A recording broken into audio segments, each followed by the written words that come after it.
Bismillahirrahmanirrahim. Alhamdulillahirabbil alamin. Wassalatu wassalamu ala asyrafil anbiya'i wal mursalin wa ala alihi wa sahbihi ajma'in. Rabbi shrah li sadri wa yassir li amri wahlul 'uqdatam min lisani yafqahu qawli. Allahumma zidna 'ilma warzuqna fahma. Allahumma zidna 'ilma warzuqna fahma. Allahumma zidna 'ilma warzuqna fahma. Amma ba'd. Alhamdulillah, thumma alhamdulillah. Bersyukur kita kepada Allah Subhanahu wa taala, pada malam ini kita dapat kembali bersama-sama menghadirkan diri dalam majlis ilmu. Dalam majlis ilmu ini banyak benda kebaikan, benda positif, fadilat yang kita dapat. Lebih-lebih lagi kita malam ini insya-Allah akan menyambung kita punya pengajian kita berkenaan dengan tafsir, yang mana sudah pasti dalam pengajian tafsir ini kita mendengar dan juga menyebut ayat-ayat Allah Subhanahu wa taala. Malah di dalamnya juga kita dapat mendengar hadis Rasulullah sallallahu alaihi wasallam. Malah di sana juga kita dapat mendengar beberapa kisah yang juga yang mungkin terdapat dalam surah-surah yang kita belajar. Jadi untungnya kalau dilihat pada hadis Rasulullah sallallahu alaihi wasallam daripada Abu Hurairah radhiyallahu anhu yang diriwayatkan oleh Imam Muslim, kata Rasulullah, nak tunjuk betapa untungnya kita duduk sini sementara kita tunggu azan isyak berkumandang. Kejap je, tak lama, dalam 10 lebih kurang gitu dah, insya-Allah akan azan pukul 11, 12 ni, kejap je. Jadi dengan waktu yang ada ni, yang kita senggah ni, relax kat surau rumah Allah ni, kata Rasulullah, majtama'a qaumun fi baitin min buyutillah.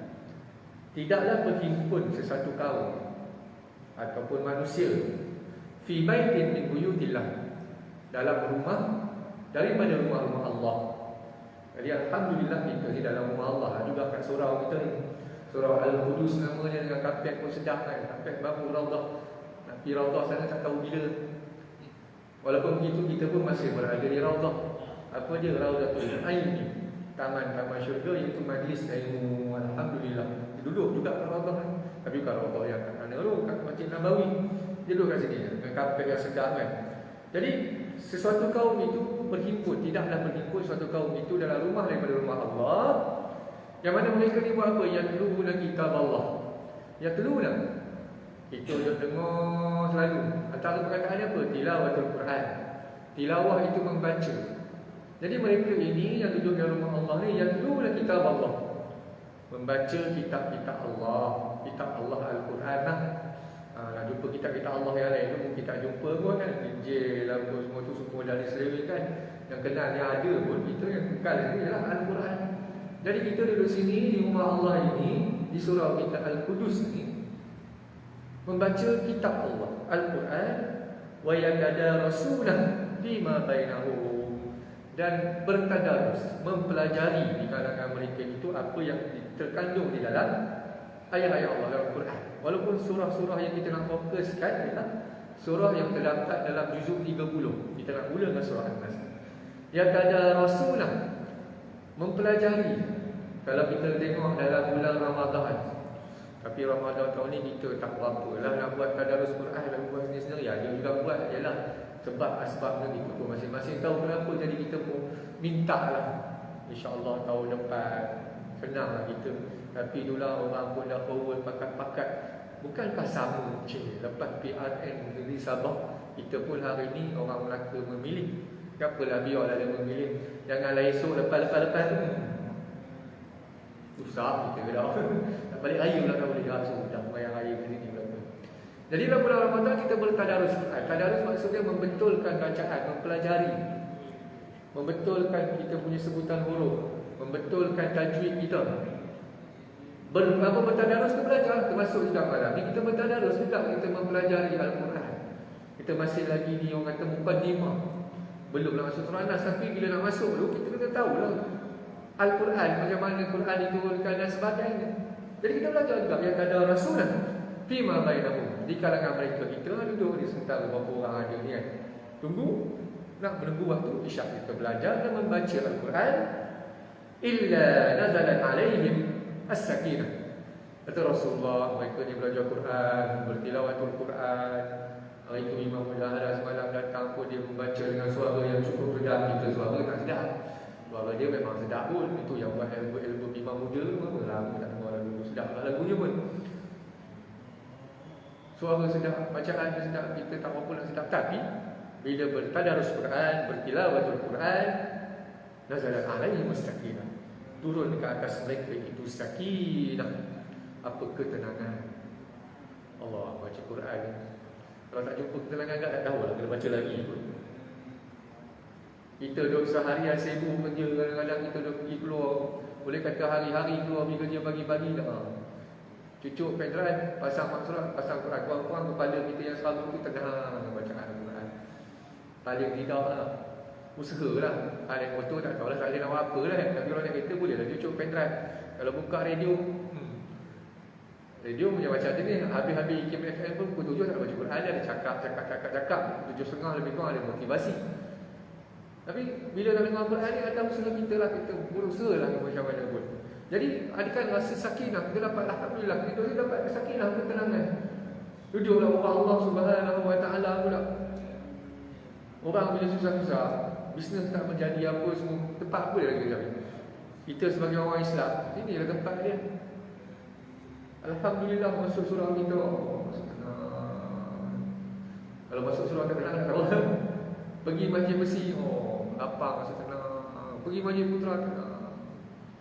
Rasa ketenangan tu, kita dalam ketenangan yang diberikan oleh Allah Subhanahu Wa Taala. Kita lupa kekejap urusan dunia. Kemudian kata Rasulullah, wa wasyiyatkum ar-rahmah, dan diselubungi mereka itu dengan rahmat Allah. Ketenangan dapat, rahmat dari Allah dapat, wa hafatkumul malaikah, dan juga dilindungi oleh malaikat.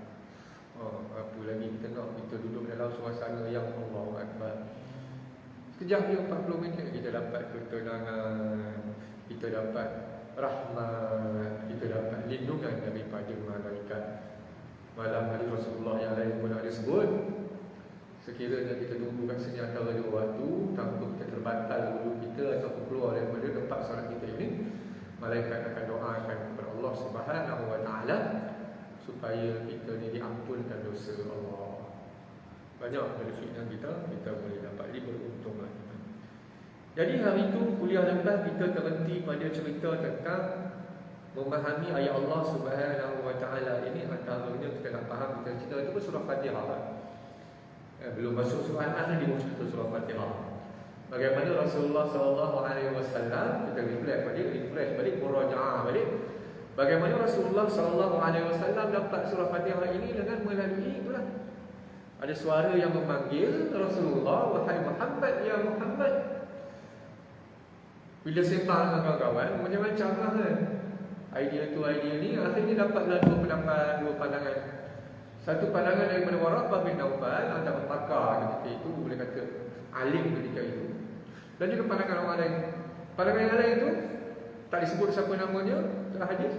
Sekiranya engkau dengar suara itu, wahai Muhammad, kau cabut cepat, lari. Yalah macam kita lah, dengar suara yang bukan-bukan tiba-tiba panggil nama kita, pusing belakang tak ada orang, lari dah jawabnya dekat dulu. Jadi dia pesan begitu, larilah, intalik hariban, lari cepat-cepat pecut. Saya laju siapa tu? Allah, pemegang rekod tak pergi tu. Lupa nama dia, Hak Jamaica nama siapa. Dia dah bersalah lah. Laju subuh dia pecut. Rekod dia, Usain Bolt. Tak Usain tu. Laju lagi. Tak ada, laju tu Allah Alam. Tapi begitulah lari. Lari apabila dengar suara yang panggil kamu. Kemudian Waraqah bin Naufal kata, sekiranya kamu dengar suara itu sekali lagi yang memanggil kamu, wahai Muhammad, fasbik hatta tasma'na yaqul. Fasbik maksud tetaplah. Jangan lari. Kamu firm sehingga kamu dengar apa yang disebut oleh suara tersebut. Akhirnya Nabi Muhammad pun mendengar pendapat Waraqah bin Nawfal. Tunggulah. Tunggu ya Muhammad. Bala, Rasulullah jawab.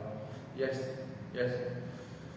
Maka dengar suara itu, summa qul asyhadu an la ilaha illallah wa asyhadu anna Muhammadar Rasulullah. Aku naik saksi bahawa asyhadu an la ilaha illallah, Tuhan itu tidak tiada disembah melainkan Allah, wa asyhadu anna Muhammadar Rasulullah, dan sesungguhnya Nabi Muhammad itu pesuruh Allah. Bila dengar lagi suara qul, katakanlah wahai Muhammad, alhamdulillahi rabbil alamin, ar-rahmanir rahim, maliki yaumiddin, sampailah ila akhir ayat Al-Fatihah. Begitulah cerita ni. Bila kita faham jalan cerita kan seronok baca surah Fatihah. Seronok. Bila kita tahu jalan cerita, tengok banyak kali pun seronok, kan? Nak pula yang kita ni jenis generasi lama. Orang kata generasi lama, lagu evergreen. Tengok lagu raya. Sampai dulu sampai sekarang, masa tak ada lagu-lagu baru. Adalah lagu baru, tapi lagu-lagu baru raya seronok dengar. Tak seronok tak ada. Nak kena dengar lagu-lagu lama juga. Ahmad Jais punya lagu, Syekh Ahmad Jais. Ada lagi ke dia? Saya pernah tahu DJ Dave, lagu-lagu lama. Tapi itulah, bila dia feel dapat lagu-lagu dia seronok, begitu juga kita baca surah. Bila kita dapat feel, tahu isi kandungan surah tersebut, lagi seronok kita baca. Jadi bila kita tahu pula, itu kita terangkan juga bagaimana Allah Subhanahu Wa Taala setiap kali kita hadis kursi, setiap kali kita baca ayat dalam surah Fatihah, Allah menjawab persoalan kita. Allah menjawab kita punya bacaan. Alhamdulillah Rabbil Alamin. Allah kata apa? Hamadani abdi, hamduku mujiku. Ar-Rahmanir Rahim, asna alayya abdi, asna ala abdi, alayya abdi, hamduku pujiku lagi. Maliki yaumiddin, majadani abdi, hamduku pujiku lagi. Iyyaka na'budu wa iyyaka nasta'in, kepada Engkau kami menyembah dan juga kepada Engkau kami minta pertolongan. Allah kata apa yang hamduku minta aku bagi. Minta lah. Tapi minta yang elok-elok, jangan minta bukan-bukan. Ihdinas siratal mustaqim, siratal ladzina an'amta 'alaihim, ghairil maghdubi 'alaihim waladdallin. Sama juga sebab kita ada minta itu, ihdinas siratal mustaqim, ya Allah ya Tuhanku, tunjukkanlah kami jalan yang lurus. Jalan yang lurus, bukan jalan yang Engkau marah orangnya, iaitu orang Yahudi dan Nasrani. Mereka itu golongan sesat. Kita minta petunjuk supaya kita berada di atas jalan yang benar, jalan yang sepatutnya, jalan yang Allah tunjuk, yang mana dalam tu ada amar ma'ruf nahi munkar, buat baik dan menghalang daripada buat kemungkaran. Kita ni manusia, jadi kita perlukan kepada manual kehidupan. Siapa lagi? Allah yang mencipta kita, dia tahulah macam mana nak urus kita. Bayangkan kehidupan di dunia ni pun, apabila kita nak buat sesuatu, nak guna apa pun, pasti ada manual kita guna. Manual.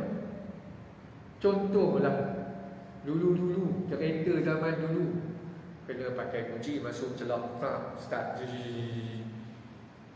Manual zaman-zaman dulu, sebelum start kereta, gear tu lagi kena free. Tak? Kena tarik handbrake. Kalau kau masuk juga gear satu, memang melompat jawabnya, kau tekan minyak. Itu kereta zaman dulu. Sempatlah 18, 19, tapi sejak bila orang banyak kereta. Sekarang kereta semua dah auto. Auto pun ada manual dah.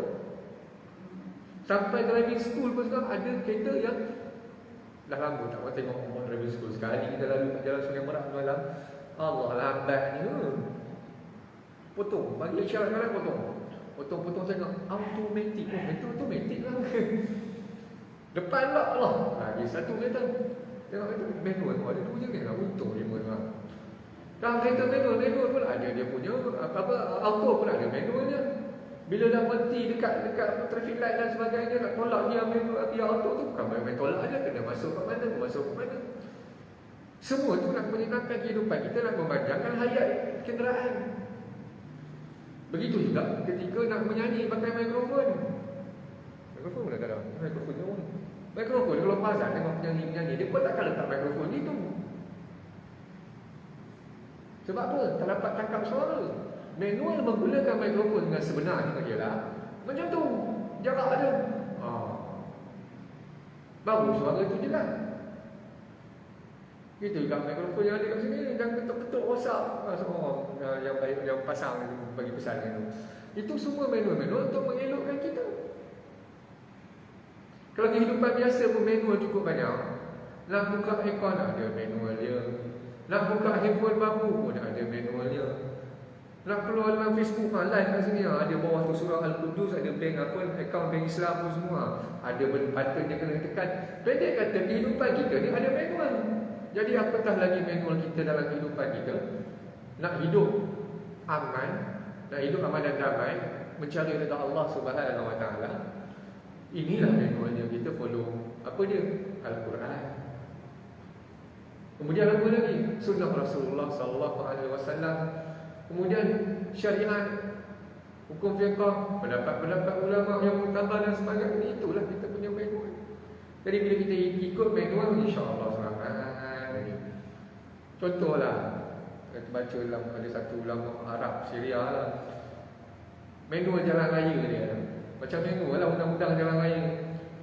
Undang-undang jalan raya menunjukkan jabatan itu hanya boleh dilalui oleh kenderaan yang 2 tan sahaja. Tiba-tiba kita bawa lori, kenderaannya 3 tan, 4 tan. Terang-teranglah bagi itu tuti. Tuti. Ada lagi tu? Ada lagi jenis turusan jabatan tu? Ada. Tapi dah kita ni tak ikut manual, tak ikut undang-undang, jalan juga apa berlaku? Dengan lori-lori dengan jabatan kali betul. Dah ada dah bagi. Itu hari tu bila 2-3 tahun lepas dekat Serdang pula mana. Jabatan dia tu lah. Masuk paper hari itu. Dia rasa dia ni jangan lalu mana. Habis penduduk kat situ marah. Kami hari-hari nak lalu seberang naik kereta naik motor, inilah jabatan nak pusing dia jauh. Tiba-tiba ada lori datang masuk yang terlebih daripada berat dia bermu. Dah sudah. Tak tahulah cover insurans tu Allah.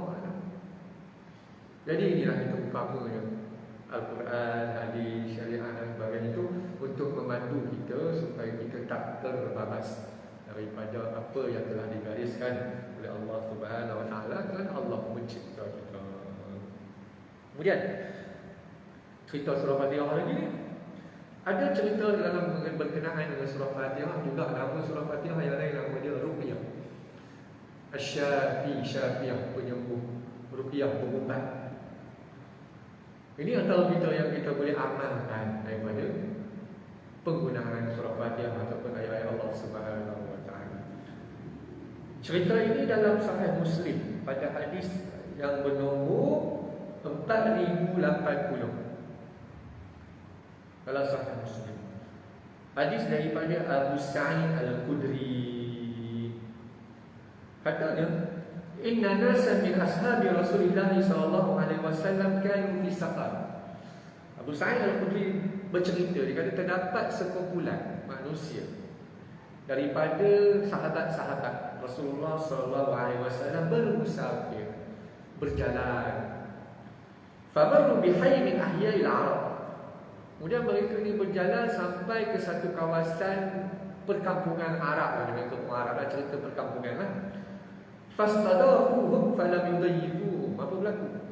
Sampai di kawasan tersebut, perkampungan tersebut, sahabat-sahabat Rasulullah minta kepada mereka, boleh tak kami jadi tetamu kamu? Boleh ke tidak? Perjalanan jauh.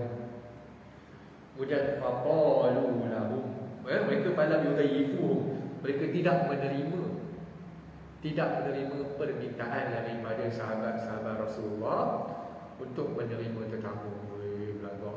Tapi kadang-kadang bila tak terima, bila sebut pasal tetamu ni Allah, dah meninggal dah abang yang saya lupa, Abang Suhaimi. Dia ni Abang Suhaimi ni dia melakukan travel serentas dunia naik motor. Asalnya dari isteri dia, lepas tu dia naik seorang-seorang. Dia kata dia naik motor tu dia sampai ke Syria daripada UK. Tu besar. Dia motor FC tak lepas kot. Tu besar. Daripada UK, daripada dia pun Maghribi semua dia pusing.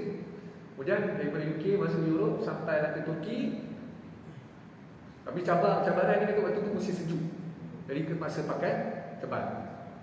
Dan sampai ke sempadan di Syria, Turki, di Aleppo, Halab, ataupun Aleppo dalam bahasa Inggeris, Halab dalam bahasa Arab. Dia memang tak kenal siapa pun kat situ, dia kata. Yang dia ada, dia naik motor besar tu, dia dengan beg mahal. Sampai dia cerita orang Arab Syria ni dia macam dia suka sangat layan tetamu. Strangers ni suka layan. Sampai dia sembang-sembang, ada orang Arab sembang-sembang, terus ajak pergi rumah. Dia terkejut. Dia terkejut. Ya betul, ajak pergi rumah, baru kenal dia kali. Dia kata betul. Dia kata tak apalah, dia follow lah. Duduk 2-3 hari, makan semua ditanggung beres. Orang Arab Syria ni kalau jamu subuh sampai ada macam tagline lah. Kalau kita dalam sekarang bagi hashtag lah, budak-budak dalam sekarang hashtag. Kata selagi tak kenyang jangan balik. Orang betul orang Syria ni kalau jamu lah. Sekali tak kenyang jangan balik. Makan dulu subuh. Kemudian lepas 3 hari dia cerita lah. Sampai satu tahap tuan rumah minta baju nak basuh. Tapi memang betul kan? Pernah kami pergi Aleppo ke itu? Kami pergi, tuan rumah, mak Alim minta baju nak basuh. Sudah. Kita tak ada tu. Tetamu datang minta baju nak basuh. Suruh balik kita, bila balik kau?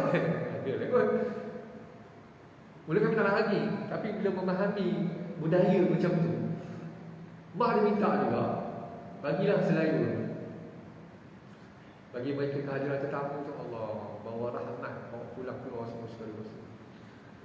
Jadi abang saya ni pun kata, Allah memang treat sungguh-sungguh lah. Bila treat sungguh-sungguh, dah habis 3 hari dia melakukan perjalanan ke ibu kota Syria, Damsyik. Dia gamble kan? Dia tak ada lah, dia kata mungkin tak jumpa orang Malaysia tu pun sampai ke Damsyik. Waktu tu internet bukan macam sekarang. Tahun 2003, 2004 something macam tu lah. Di Syria pula baru masuk internet. Ingat lagi, kami tahun 1999, Malaysia baru tahun setahun dah ada internet. Sampai di Syria, mana ada internet? Tak ada internet, mesin ATM tak ada, public phone semua tak ada. Ibaratnya apa? Macam Malaysia tahun 1970-an, 80-an. Tapi untung juga sebab belanja murah kan. Dulu. Jadi bila sampai ke Damsyik, dia sampai ke tengah-tengah bandar Damsyik, tiba-tiba nampak muka Melayu. Dia berani tanya. Tanya, Indonesia. Lepas tu tanya ada orang Malaysia ada. Jadi jumpa juga orang Malaysia. Kebetulan tahun tu dah ada kedutaan Malaysia di Syria. Akhirnya jumpa, dapat. Dia cerita.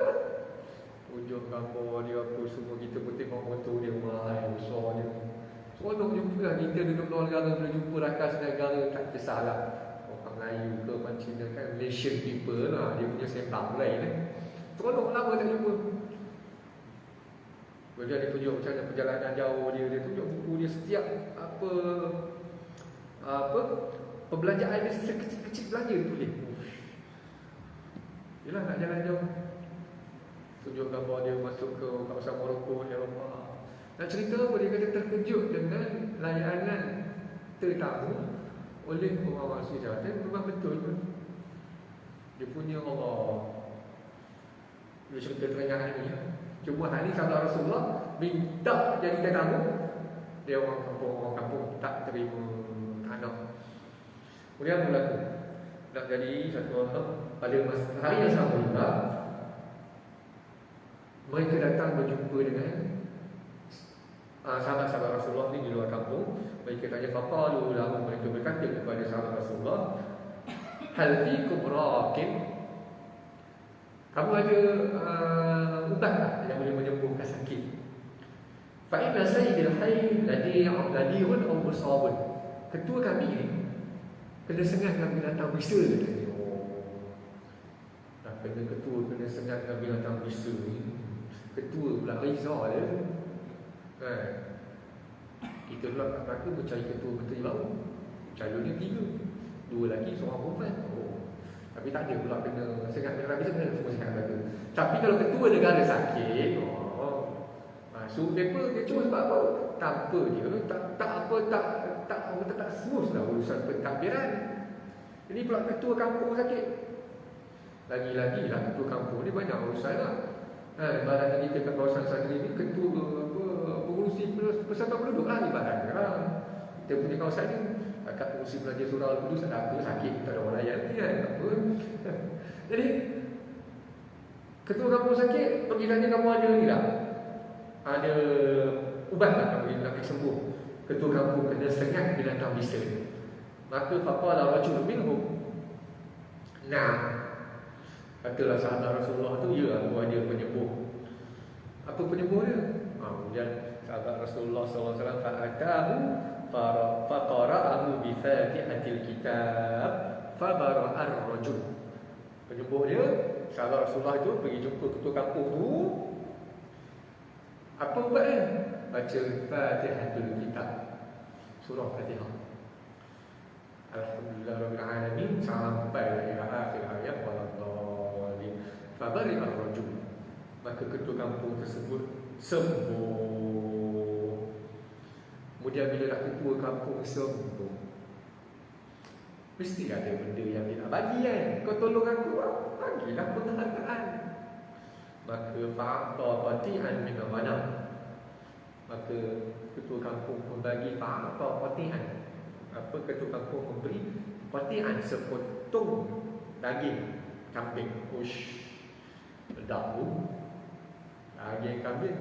Kita dah 2 kali raya, 2 tahun tu pun. Kalau tidak open house kambing golek, tu lah orang nak batu banyak. Sampai satu tahap kita tak ada nak ambil kambing golek. Sebab apa? Sebab orang dah batu habis makan. Kita tengok melokong, makanlah benda lain. Cuma orang suruh kambing golek. Tapi fa'aba ayyub bila sahabat Rasulullah kata, tak terima. Tak apa. Tak apa nak begitu buat ni, ikhlas saja. Tapi memang betul pun, orang membantu kita kena lah hargai bantuan dia. Tadi jumpa kawan-kawan kita, kawan-kawan saya alumni satu sekolah kat Kedah, buat catering lah, makan-makan dekat sekolah dia tu, Seri Habib. Dia buka sabda, dia kata dia bawa barang. Dia pergi Mesir bawa barang, dia sempat belajar di Mesir lah, bawa barang nak buat jualan. Nak buat jualan, macam-macam karenah lah orang Mesir dia kata. Ada benda cek daripada airport sampai ke pelabuhan, sampai ke tapak pameran pun ada cek. Kemudian nak jadi contoh, ada orang Cina, Malaysia atau orang lagi buat benda yang sama, ada benda nak diniagakan. Kemudian dia hire lah salah seorang student Malaysia tu, lama dah sebagai translator. Ada banyak urusan selesai, tapi ada benda tak selesai. Sampai budak Malaysia yang translator kerja Cina ni jumpa kawan saya, cerita kata, mengadulah aku masa dekat tapak pameran. Dia orang kata kalau sampai kat tapak pameran tu, dia orang mesti nak minta ni. Dia apa jangan. Kalau saya kat sini bak benda ni tahu orang Arab panggil bakshish. Kita panggil rasuah kan. Dia bakshish. Tak ada perici, tak jalan. Duduk kadang-kadang dekat kaunter tu. Lepas tu ada seorang kawan itu, dia akan handle visa-visa daripada negara Nusantara, Indon, Malaysia, Singapura, Brunei. Dia akan handle. Nama dia Malik. Bodoh. Tapi lah kita membagi akan yang sedekah memang gaji dia orang sikit. Orang sikit lah. Ada gangguan minis. Dia duduk depan bodoh lah, minum teh lah, apalah. Dia senyap ke. Hari ni berapa pula dia tunggu apa dia minta. Kalau letak kadang $50, $1 tak jalan. Letak $100, $20 baru nak jalan. $20, $2 baru jalan. Bagi duit gagah lagi. Ada hari dia tak nak duit tu. Dia kata, bidi shawarma, aku ulang kau kebab tu.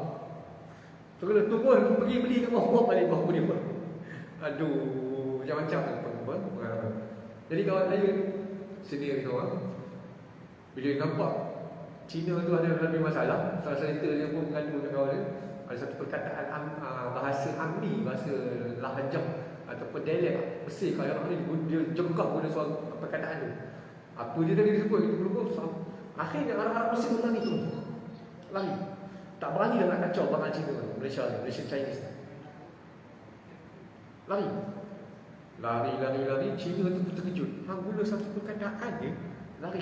Anak buah aku yang kerja aku dah lama macam-macam tak lari. Macam mana settle? Oh dia? Kawan saya kata, dia guna perkataan yang ni sikit lah, bagi dia orang takut lah. Duduk kau satu, kena belajar lah kau satu bahasa dia apa, Lahajah ataupun dialek Mesir. Dia kata nak jadi cerita balik Malaysia. Dia kata tiba-tiba Chinese tu tegur dekat dalam masalah. Wah, I kenal you. Yang member saya aku, tak kenal dah apa. I kenal you tapi aku tak tahu apa semua. Lepas tu apa flashback balik. Betul. Itu hari I tak sempat nak balas budi apa balas budi you.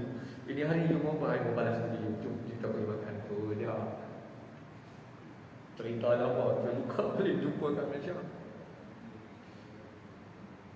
Dia menyelamatkan kaitan dalam orang tu daripada terkena, bukan daripada orang Arab. Jadi apa jadi lah? Dalam dia ketua kampung tersebut, ketua kampung pun bagi sepotong daging kambing, salah terima. Kemudian mereka pun balik ke Madinah. Mereka cerita hatta nakala dzalika lin Nabi sallallahu alaihi wasallam. Kemudian mereka pun bercerita menyebutkan apa yang telah berlaku pada ketua kampung tu dengan ubat ataupun ruqyah yang dilakukan itu dengan baca surah Fatihah. Kemudian mereka pun cerita, ya Rasulullah, wahai Rasulullah, wallahi demi Allah, ma raqaitu, tidaklah aku buat sembuhan itu, ruqyah itu, illa bi Fatihatil kitab, kecuali dengan menggunakan surah Fatihah. Kemudian fatabassama Rasulullah pun senyum. Rasulullah tanya, wa ma adraka annaha raqiyah. Hang tahu mana apa? Cuma kena lah, hang tahu mana surah Fatihah itu boleh berubat? Tahu mana? Macam mana? Tahu? Kemudian Rasulullah pun cerita sebenarnya boleh juga digunakan surah Fatihah itu sebagai untuk berubat. Itu yang nama Fatihah. Antara nama dia lain ya Ruqyah ataupun Asyafiyah. Jadi kita usahalah kita sendiri pun boleh, insya-Allah dengan keyakinan Allah yang menyembuhkan. Contohnya antaranya ustaz-ustaz yang betul-betul involved dalam ruqyah ni kata baca surah Fatihah 7 kali bagi budak yang nangis waktu malam. Boleh baca 7 kali. Dekat anak saya pun nak buat ada waktu kecil. Lain kali dia seronok pula tengok kita baca Fatihah tak aku. 7 kali dia kata dulu ingat di sini. Jadi usaha kita lah. Kita boleh buat dengan keyakinan Allah Maha Penyembuh. Kemudian dicerita juga dia dapat upah sepotong daging. Tapi dia tak ambil. Rasulullah kata khuzu minhum. Boleh sebenarnya nak ambil. Wadribuni bisahmin ma'akum. Tapi akhirnya mereka ambil jugalah ketika pilihan daging tu. Kemudian Rasulullah kata, jom potong, kemudian bagi kau makan. Nak cerita apa? Boleh dia pula ambil upah. Tapi pastikanlah betul buat dengan ibu ini setengah-setengah jadi scam pula. Scammer ni dia cerdik. Dia pakai guna gambar kita, kemudian keluar. Nak guna pula muka-muka ustaz-ustaz yang popular. Kita tak mau popular, tak guna. Tapi kalau yang popular tu dia minta duit. Tak pada-pada, tapi tu ada yang kena juga transfer juga. Sudah tersalah orang. Jadi sekarang pun fake account pun kena berhati-hati juga. Jadi kita dapatlah semua sikit cerita tentang Fatihah. Kemudian Al-Quran ini tidaklah turun secara sekaligus. Dia bukanlah sekaligus sekutui berbu yang dapat kita tengok kita baca macam-macam masalah ada.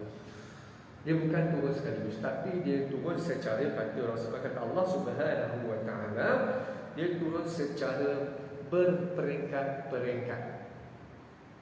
Ikut kesesuaian masa, ikut kesesuaian zaman, dan juga ikut kesesuaian kes peristiwa yang berlaku.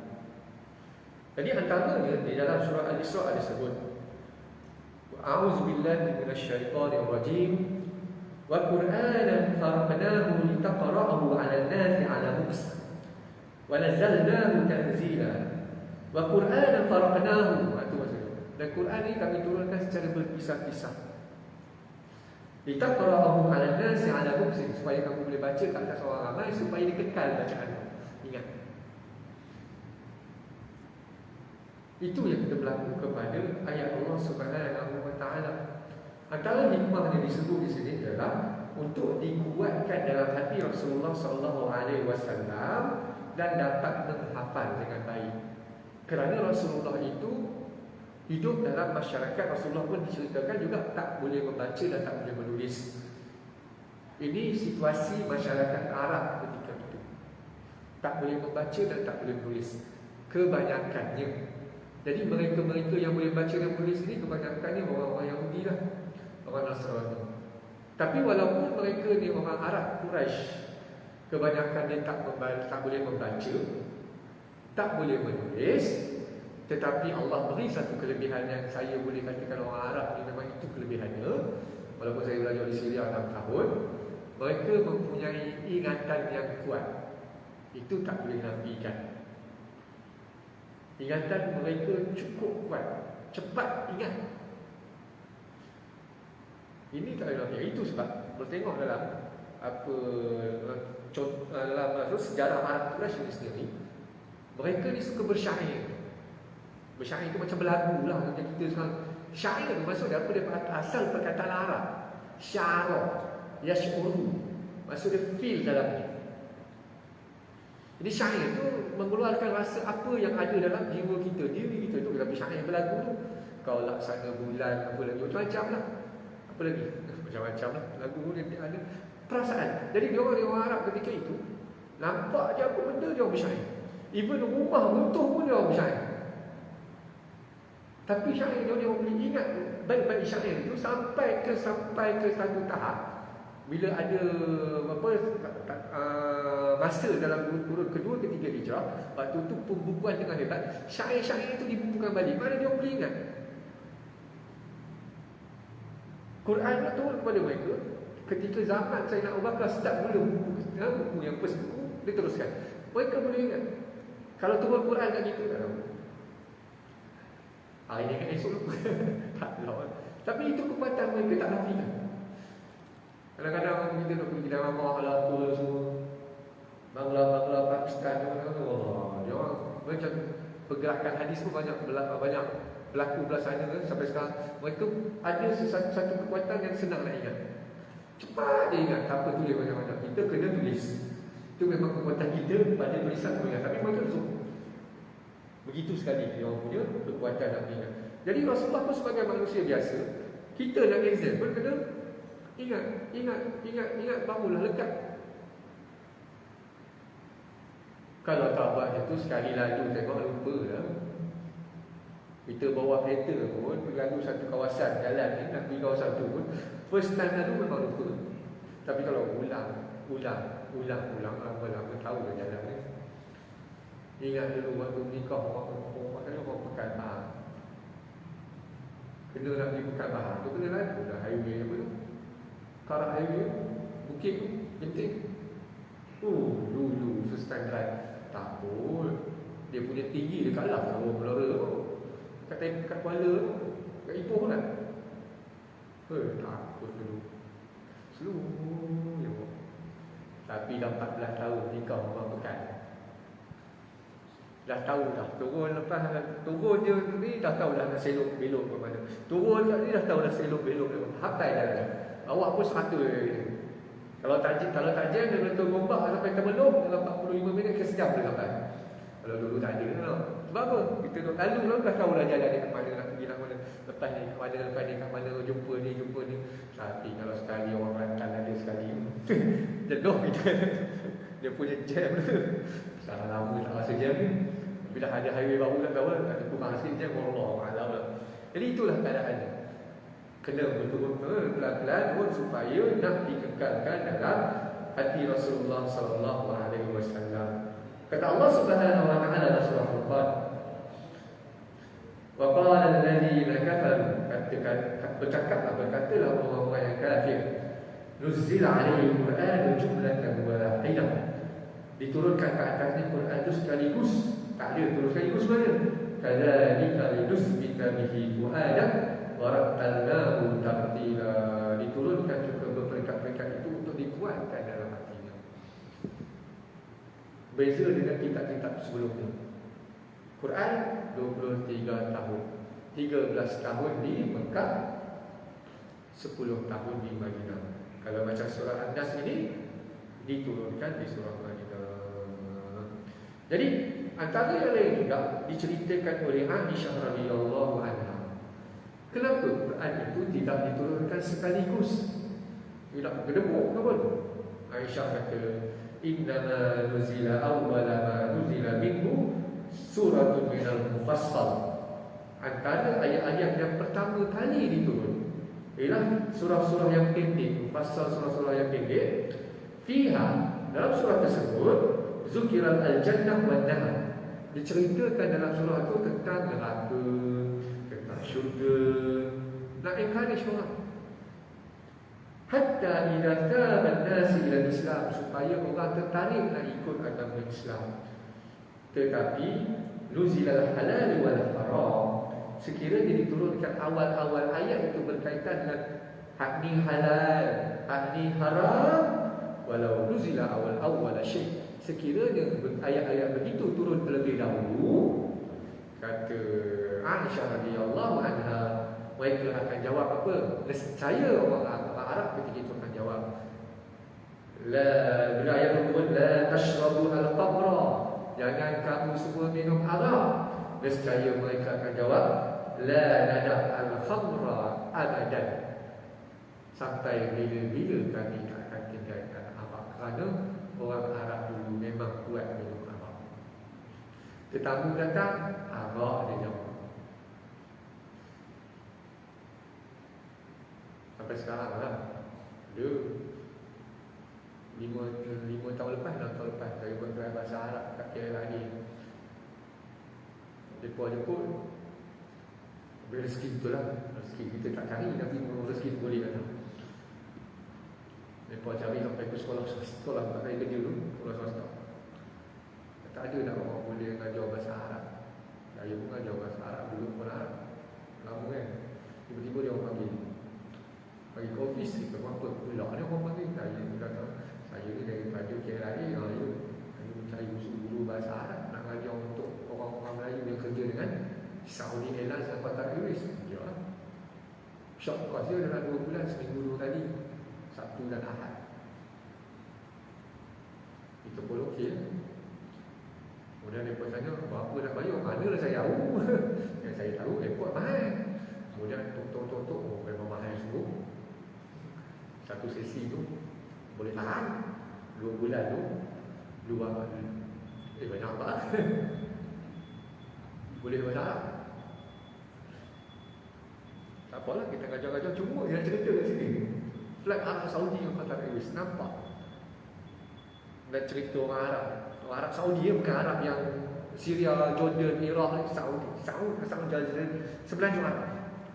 Qatar Airways dengan sebelah Arab Saudi. Yang pekerja-pekerja Melayu di Qatar Airways, dia kata orang Arab Qatar lah. Okay, bagi azan.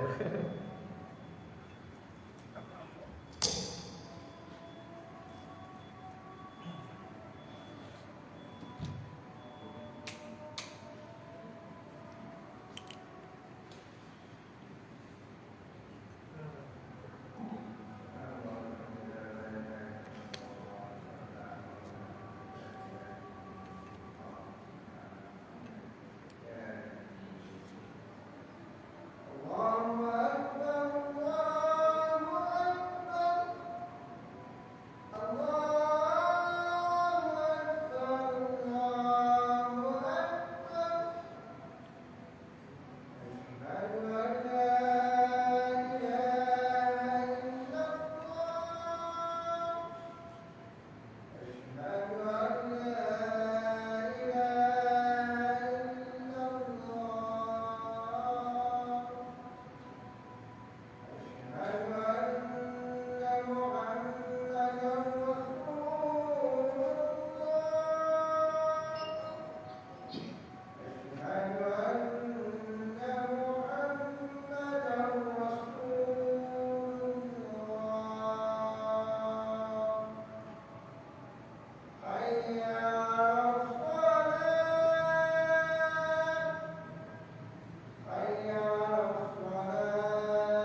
Jadi pekerja kontrak Airways Arab Saudi ni dengan perbandingan kita pun nampak.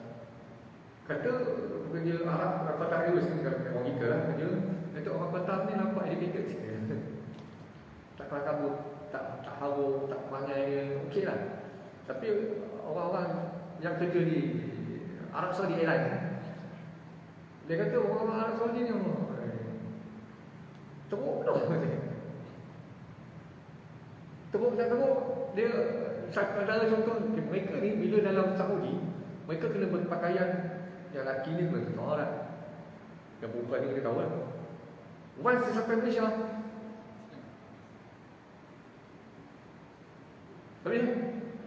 tapi bila nak masuk balik dalam terbang dia, di kaunter dia tu, dia ada manual tau. Saudi people kena pakai tutup. Sampai dia kena peringatkan, setiap orang Saudi nak masuk ni, you are Saudi, Saudi okey pakai. Tutup dia orang keluar kan. Tengah-tengah. Lain pula dia. Kemudian kadang-kadang bila nak terbang, dia kata pekerja-pekerja Arab Saudi yang layan Malaysia, yang orang Malaysia kita kata, paling teruk sekali kita boleh nampak dia orang dengan Arab ni, ya Allah, tak boleh terpisah. Kadang-kadang betul Arab itu ada dalam beg dia. Arab boleh bawa likir kan, boleh bawa dalam terbang.